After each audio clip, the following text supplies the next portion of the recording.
Dah sampai. Sebab dia cakap so expect April. Kalau Cina tu apa? Sebab target lepas raya lah.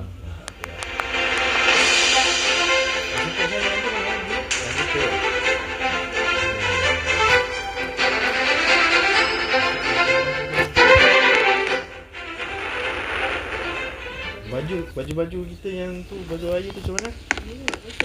Betul tak sidai? Tinggal dalam kereta? Masa okey tak? Okey lah, tapi tu lah.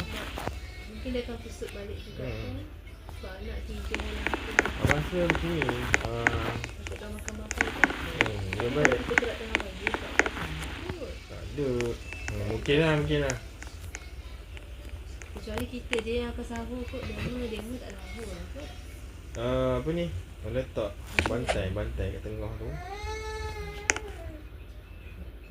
Bagi 2 selimut lah, biarlah. Yang tidur mana. Tak payah gosok masa bulan puasa sebelum raya. Air balik ni pun sempat gosok. Tak apa, nanti kan kat rumah kan ramai-ramai. Tak masalah ramai. Jadi hari kita tu kalau dah gosok cuma abang tak apa, tambah yang bantai bagi dia rata tu. Kita bagi dia dekat belakang tu. sakit ke bang badan ni? Tak sakit. Kalau bantai atas bantai kan. Ada dia tilam. Tak salah. Apa sikit lagi. Tapi macam merah ni kan. Nanti apa yang abang Air terjaga bang, nanti kan nak tak pangkang. lepas tu abang ingat nanti kan.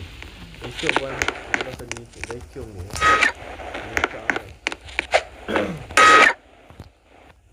Ayo. Saya siap isi minyak esok. Pasal yang Esok mi